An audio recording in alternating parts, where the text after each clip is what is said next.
Hi students, स्वागत है आपका अपना यूट्यूब चैनल इम्पैक्ट लर्निंग में। तो चलिए दोस्त, आज की इस वीडियो में हम लोग देखने वाले हैं एलसीएम एंड एचसीएफ। एलसीएम और एचसीएफ का मतलब होता है लॉसो तथा औसो। दोस्तों, इससे पहले एक वीडियो में मैंने जितने सारे भी एलसीएम और एचसीएफ से का बेसिक कॉन्सेप्ट था वो सारे चीज आप लोग को दे चुका हूं। आज उसी से थोड़ा सा आगे चलेंगे और किस टाइप से क्वेश्चन पूछा जा सकता है, किस टाइप से क्वेश्चन आता है, ये सारे सवाल को मैंने लेके आया दोस्तों। तो चलिए दोस्तों, आज का इस वीडियो भी काफी इंटरेस्टिंग होने वाला है। तो आप लोग वीडियो में एंड तक बने रहें और अगर चैनल में नए हैं तो चैनल को जरूर सब्सक्राइब कर लेंगे, बेल नोटिफिकेशन को दबा लेंगे ताकि इस तरह के नोटिफिकेशन आप लोग के बीच सामने हरदम मिलता रहे दोस्तों।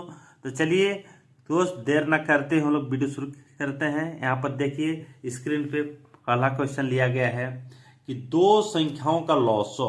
दोस्तों क्या लिया गया है? दो संख्याओं का लॉसो 864 तथा 144 है।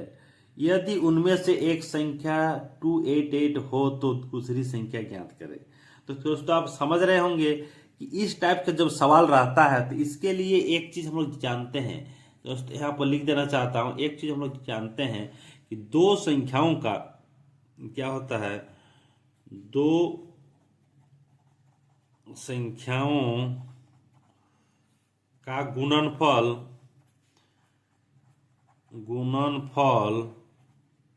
इज इक्वल टू होता है एलसीएम इंटू एचसीएफ। मतलब वही दो संख्या का क्या हो जाएगा, एलसीएम और एचसीएफ के गुणनफल के समान हो जाता है दोस्तों। ठीक है दोस्त, तो आप समझ रहे होंगे कि नया नया टाइप, ये जितने सारे भी क्वेश्चन लिया गया थे दोस्तों सारे न्यू टाइप का है और ये न्यू टाइप में आपको देखने को मिलेगा। और ये सवाल भी आप लोग के लिए काफी इंपॉर्टेंट दोस्तों, तो वीडियो को बिल्कुल छोड़ के मत जाइए और एक एक चीज समझ लीजिए ताकि आपको आगे जाके कुछ दिक्कत ना हो। तो हम इसमें क्या करेंगे, रख देंगे दो संख्या का गुणनफल। तो दो संख्या का गुणनफल मतलब क्या हो जाएगा, 8 आपका 64 हो जाएगा इंटू क्या हो जाएगा 144 हो जाएगा। दिस इज इक्वल टू इसका कितना, एक संख्या ऑलरेडी आपका दिया हुआ है आपका। अच्छा, इधर 500 लिखना था। चलिए हम थोड़ा सा इसको ये लिख देते हैं। इधर एक चीज आपका यहाँ लिख देते हैं। इधर आपको दो संख्या का गुणनफल कहा है ना, तो दो संख्याओं का गुणनफल मतलब एक संख्या आ गया, अब मेरा 288 है इंटू आपका एक संख्या दिया हुआ नहीं है, दूसरा संख्या मान लीजिए इतना है। This is equal to LCM और एचसीएफ कहा था 864 है इंटू क्या है आपका 44 है। इसको अभी देखिए कटेगा, ये कितना में कटेगा दोस्तों, ये आपका कट जाएगा आपका, इसको काट सकते हैं हम लोग कि इससे कटेगा दो बार में कट गया 2, इसको काट देंगे 2 4 जा 8, 2 3 जा 6, 2 2 जा 4, यानी दूसरी संख्या जो है दूसरी संख्या कितना हो गया दोस्तों, 432 हो गया। तो यही आपका आंसर हो गया। तो आप इसी तरह से अगर कुछ भी संख्या दिया रहेगा और एलसीएम और एचसीएफ कोई मतलब तीन चीज दिया रहेगा, या तो दो संख्या का गुणनफल दिया रहेगा आपका, एक 200 दिया रहेगा तो हम 900 का मान निकाल सकते हैं। अगर इनमें से कोई तीन संख्या दिया हुआ रहेगा तो उसका एक चीज आप लोग आराम से निकाल सकते हैं। आपको याद क्या रखना है कि दो संख्या का गुणनफल जो होता है वो एलसीएम और एचसीएफ के गुणनफल के समान होता है दोस्तों। तो इसका सही उत्तर कितना होगा, 432, ऑप्शन नंबर सी आपका इसका सही उत्तर हो गया दोस्तों। तो चलिए चलते हैं अभी अगला सवाल की ओर। अगला सवाल है आपका क्वेश्चन नंबर 2 है। देखिए कि वह संख्या क्या है जिसमें 12, 15, 20 या 54 से भाग देने पर प्रत्येक स्थिति में 4 से बचता है। ठीक है दोस्त, तो क्या है वो संख्या क्या है, यानी आपका वो यहाँ पर थोड़ा जोड़ देता, वो न्यूनतम संख्या है, यहाँ लिख देता हूं, वो न्यूनतम संख्या क्या है क्वेश्चन में, वो न्यूनतम संख्या क्या है जिसमें 12, 15, 20, 20, 54 से भाग देने पर प्रत्येक स्थिति में 4 से बचता है। तो जब भी आपका न्यूनतम संख्या की बात करेंगे दोस्तों तो हम लोग क्या करेंगे, इसको सबसे पहला काम आपका क्या है कि 12, 15 आपका 20 और 54, इसका आप लोग क्या निकाल लेना है, एलसीएम निकाल लेंगे। क्या निकालेंगे, एलसीएम निकालेंगे। तो एलसीएम इसके निकालिए। तो एलसीएम अगर निकालते हैं आपको निकालने, आप शॉर्ट विधि से भी निकाल सकते हैं। तो यहाँ पर मैंने निकाल रहा हूँ, देखिए 54, तो इसका हो जाएगा आपका 2 6 12, यहाँ पर 15, 2 10 20, 2 27, 2 54, इतना आ गया। फिर 2 से कहते हैं, आप जैसा देना है दीजिएगा। 2 3 जा 6, यहाँ पर 15, यहाँ पर 2 5 जा 10 और यहाँ पर 27। अभी हम लोग क्या 3 में देंगे, यहाँ पर दे देते हैं 3 1 जा 3, 3 5 जा 15, यहाँ पर क्या हो जाएगा 5 हो जाएगा, 3 9 जा 27। अभी किस में दे देंगे 5 में दे देंगे 1 हो जाएगा, ये 1 ये 1 ये 9। तो आप देख रहे होंगे 3 पर 15, 15 दूना 30 और 30 दूना 60, 6 9 आपका 54, आपका 540। इसका जो एलसीएम आया था दोस्तों कितना आ गया 540 आ गया। कितना आ गया 540 आ गया। अभी कह क्या रहा है, वो न्यूनतम संख्या ज्ञात कीजिए क्या है, जो 12 15 20 54 से भाग देना प्रत्येक स्थिति में से। तो इतना अगर 540 को हम लोग भाग देंगे दोस्तों, 12 से भी देने से रिमाइंडर 0 आएगा, आपका 15 से भी देने से रिमाइंडर 0 आएगा, 20 से भी भाग देने से रिमाइंडर 0 आएगा, 54 से भी भाग देने से 20 रिमाइंडर 0 आएगा। तो मेरा आंसर क्या होगा, 4 से बचना चाहिए, तो इसमें हम लोग 4 ऐड कर देंगे, यही आपका आंसर हो जाएगा, यानी 544 यही आपका इस सवाल का आंसर होगा दोस्तों। यानी ऑप्शन नंबर डी इसका सही जवाब हो जाएगा। ऑप्शन नंबर और डी आपका इसका सही जवाब हो जाएगा। तो इस तरह से समझ रहे होंगे कि कितना इंपॉर्टेंट सवाल है। ये सारे सवाल जो लिया गया बहुत ही इंपॉर्टेंट दोस्तों। तो हर एक चीज को समझते हुए करते चलिए, आपको दिक्कत आगे जाके नहीं होगा। तो चलिए दोस्त आगे अभी हम लोग देखते हैं अगले सवाल की ओर। और ये सवाल है आपका क्वेश्चन नंबर 3।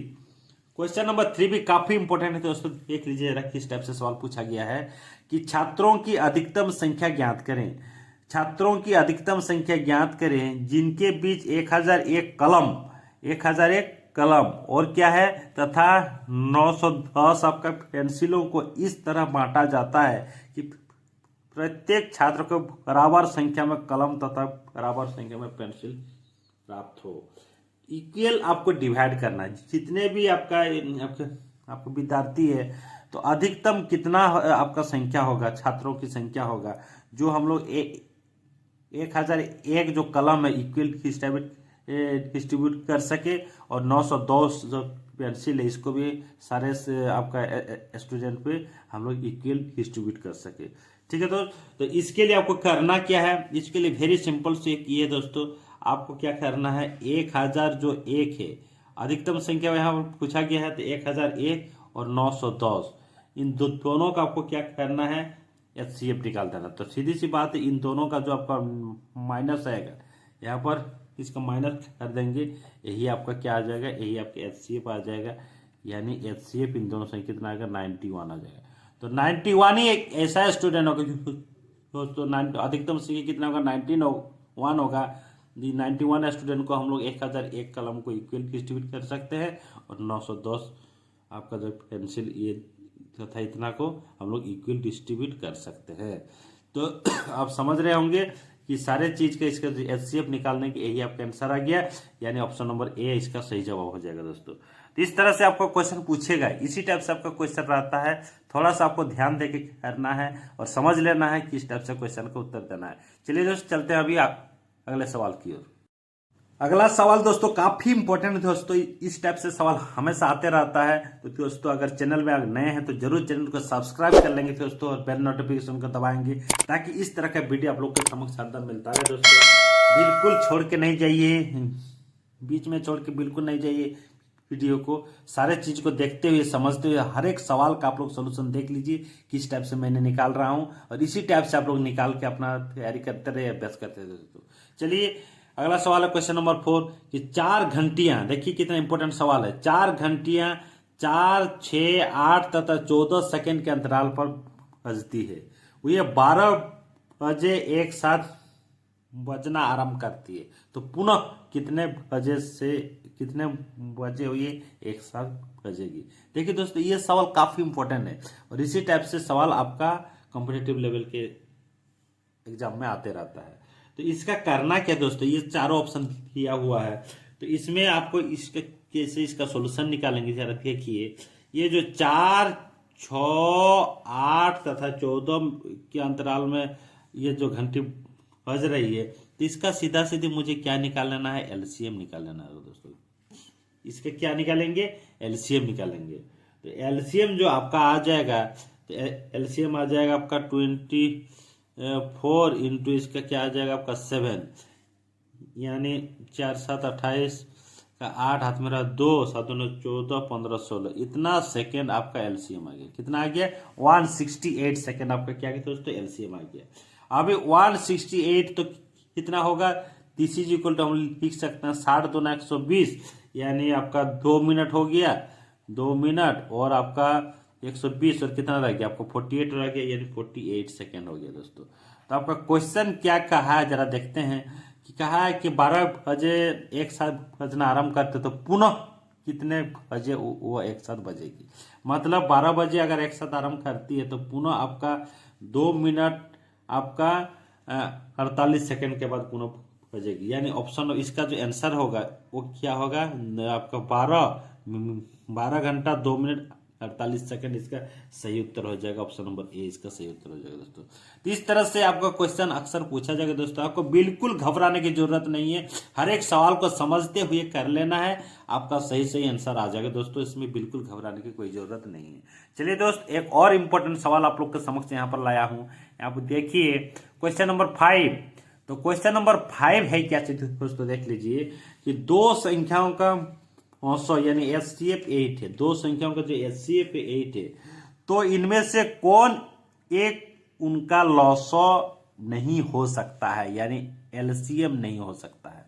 ध्यान देंगे दोस्तों, काफी इंपॉर्टेंट सवाल है दोस्तों ये वाला कि दो संख्याओं का मौसो यानी HCF 8 दिया हुआ है, तो कह रहा है कि इनमें से मतलब जो यहाँ पर ऑप्शन दिया हुआ है इनमें से कौन एक उनका लॉसो नहीं हो सकता, यानी LCM नहीं हो सकता दोस्तों। तो इसमें एक चीज आप लोग को यहां पर समझा देना चाहता हूं दोस्तों, इसको याद रखिएगा आप लोग कि किसी भी संख्याओं का LCM, किसी भी संख्याओं का LCM से को अगर HCF से हम लोग भागा देंगे, ध्यान देंगे बिल्कुल, LCM को अगर HCF से हम लोग भागा देंगे तो कहीं ना कहीं क्या हो जाता है, आपको पूर्णतः विभाजित होती है दोस्तों। क्या हो जाता है आपका, यहां पर लिख देता हूं, पूर्णतः विभाजित हो जाती है, पूर्णतः विभाजित होती है। तो इस तरह से समझ रहे होंगे कि कितना इंपॉर्टेंट है। तो यही चीज आपको याद रखें, कोई भी LCM और HCF अगर दो संख्या है तो LCM जो रहेगा उसको HCF से भागा जाएगा ही, यानी उसका रिमाइंडर 0 होगा, पूर्णतः आपको विभाजित होगा। तो अभी हमको क्या देखना है, इनमें से देखना है कि 8 से कौन सी संख्या पूर्णतः भागा आपका नहीं लगेगा। यहाँ पे देखिए 24, इसका रिमाइंडर 0 आएगा। ये 48 को अगर 8 से डिवाइड करेंगे इसका भी रिमाइंडर 0 आएगा। 56 को भी अगर 8 से डिवाइड करेंगे इसका भी रिमाइंडर 0 आ जाएगा। 60 को अगर 8 से डिवाइड करते हैं तो इसका रिमाइंडर आपका 0 नहीं आएगा। तो इस तरह से हम कह सकते हैं इसका सही उत्तर हो जाएगा आपका 60। इसका सही उत्तर कितना हो जाएगा दोस्तों, 60 हो जाएगा।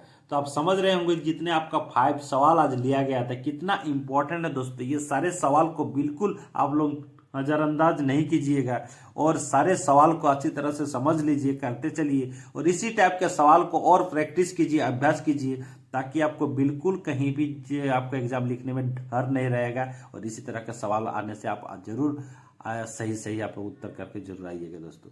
तो चलिए दोस्त, तो इतना ही रखते हैं। तो आज के लिए इतना ही रखते हैं दोस्तों, फिर मिलते हैं अगले वीडियो में। तब तक के लिए धन्यवाद। Thanks for watching this video. Bye bye, take care.